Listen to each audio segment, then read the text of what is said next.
कोमल की मम्मी के बार बार फोन आ रहे थे कि वो किस समय मायके आने के लिए निकल रही है। हाँ मम्मी, बस आधे घंटे में निकलूंगी। वही 1.5-2 घंटे लगेंगे गुरुग्राम पहुंचने में। रास्ते में बहुत जाम मिलता है, तो मेट्रो से आ जा। मम्मी वो अटैची और बैग भी है ना, इसलिए मैंने कैब कर ली है। आप टेंशन मत लो, मैं आ जाऊंगी। ठीक है कोमल, आ जाना टाइम से, मैं खाना तैयार रखूंगी। कोमल फोन पर कुछ और कहती, उससे पहले ही फोन कट गया। कोमल मायके जाने की तैयारी करने लगती है। रिंकू और दिशा की गर्मियों की छुट्टियां थी, इसी वजह से कोमल कुछ दिनों के लिए मायके रहने जा रही थी। मुझे ऑफिस के काम से न जाना होता तो मैं तुम्हें गाड़ी से छोड़ देता, पर बहुत अर्जेंट मीटिंग है आज ऑफिस की। वैसे मैं बीच में मिलने आ जाऊंगा और बाकी तुम मम्मी के घर रहकर आ जाओ, फिर हम बच्चों के साथ घूमने चलेंगे। कोमल खुश थी कि वो बहुत दिनों बाद मायके रहने जा रही है। बच्चों के स्कूल और कामों की वजह से कोमल बहुत कम मायके रहने जा पाती थी। अब बच्चों की छुट्टियां थी, इसलिए कोमल कुछ दिनों के लिए मायके रहने जाती है। पर जब वो मायके पहुंची तो उसकी भाभी सुनैना घर पर नहीं थी। नानी माँ, मुझे मैंगो शेक पीना है। नानी माँ, मुझे मैंगो खाना है। हाँ हाँ बच्चों रुको, मैं अभी तुम दोनों के लिए मैंगो भी लाती हूँ और मैंगो शेक भी। मम्मी, भाभी अपनी मम्मी के घर से कब तक आएंगी? बस आने ही वाली होगी, मैंने उसे बता दिया था कि तुम आने वाली हो। अभी कोमल पूरी बात भी नहीं कर पाई थी कि सुनैना अपने 2 बच्चों चारू और दीपू के साथ आ जाती है। अरे माँ जी, फ्रिज के सारे आम काट कर अपनी बेटी को ही खिला दिए या फिर 1-2 छोड़े भी हैं? कैसी हो कोमल? नमस्ते भाभी, मैं ठीक हूँ। वो बच्चे मैंगो की जिद। हाँ हाँ, आम का सीजन है और बच्चे अपने मामा के घर आए तो आम तो खाएंगे ही ना। ये देखो, मम्मी ने पके हुए बढ़िया दशहरी आम खाने को दिए, पूरे 5 किलो हैं।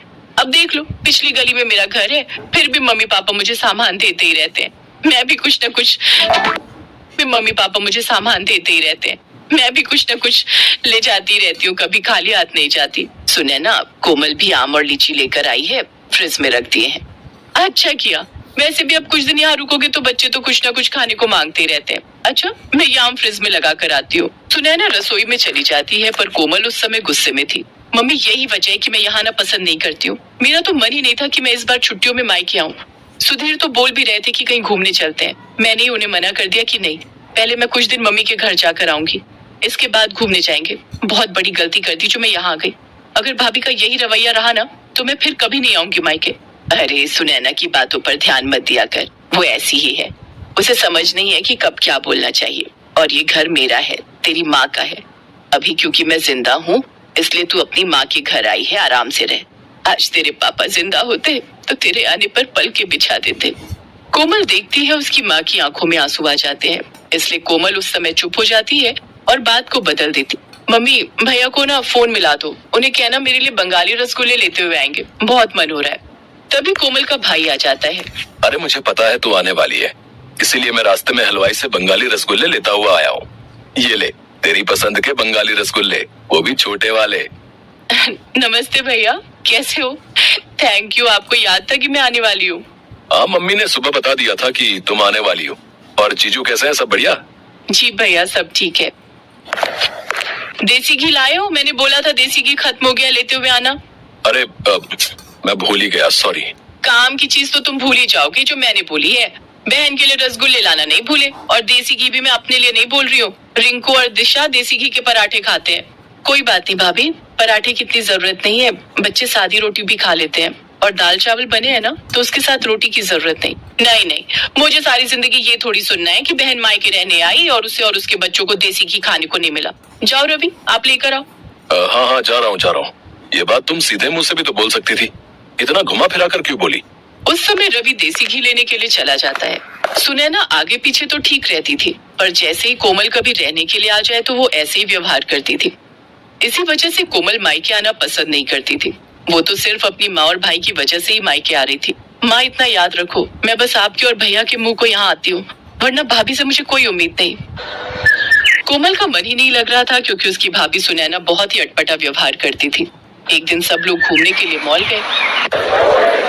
पापा हमें गेम खेलने हैं। हाँ पापा, चलो ना गेम खेलते हैं। अभी नहीं बच्चों, थोड़ी देर में चलते हैं। पहले थोड़ा मॉल में घूम तो लो। ये मॉल कितना बदल गया है, पहले तो छोटा सा था, लगता है बड़ा किया है। हाँ, अभी तो और बड़ा बनेगा। मामा जी कॉर्न्स खाने हैं। और मुझे आइसक्रीम।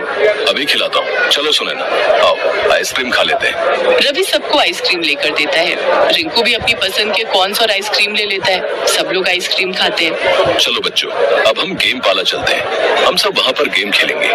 रवि जैसे ही सबको गेम पार्लर ले जाने लगता है तो वो देखता है कि आज गेम पार्लर बंद है। भैया गेम पार्लर बंद है। जी गेम पार्लर बंद है, काम चल रहा है। चलो बच्चों, अब तो गेम पार्लर बंद है, थोड़ा और घूम लेते हैं फिर घर चलेंगे। रवि सबको घर ले आता है, पर घर आकर सुनैना गुस्से में अपने कमरे में चली जाती है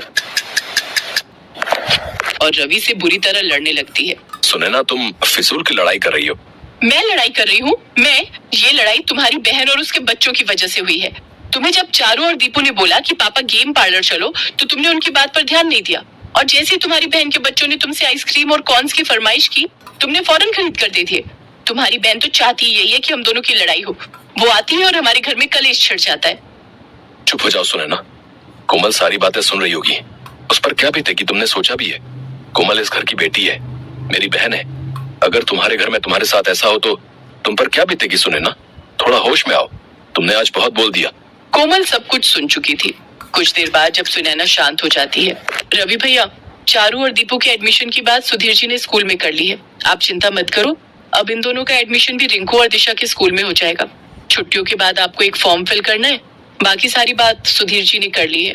अब जीजू को मेरी तरफ से थैंक यू बोलना। वैसे मैं भी उन्हें पर्सनली फोन कर दूंगा। इतने समय से एडमिशन की वजह से मैं बहुत परेशान था। सुधीर जी ने बहुत बड़ा काम कर दिया। कोमल वापस जा रही है रवि।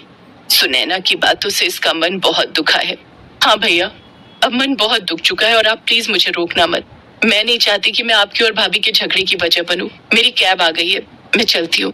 कोमल जैसे ही बैग उठाने लगती है, सुनैना उसका हाथ रोक देती है।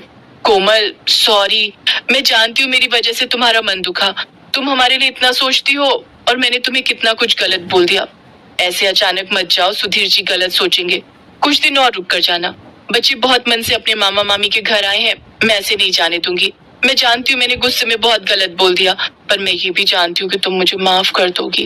भाभी प्लीज आप मेरे से सॉरी मत बोलो, आप मुझसे बड़े हो। सारे गिले शिकवे दूर हो जाते हैं और मन की कड़वाहट खत्म हो जाती है। सुनैना और कोमल एक दूसरे के गले लग जाती हैं। सब कुछ ठीक हो जाता है।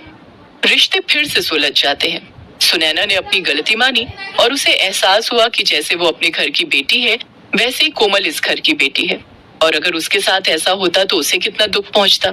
इसलिए सुनैना ने अपने व्यवहार को बदला और रिश्तों में आने वाली दूरी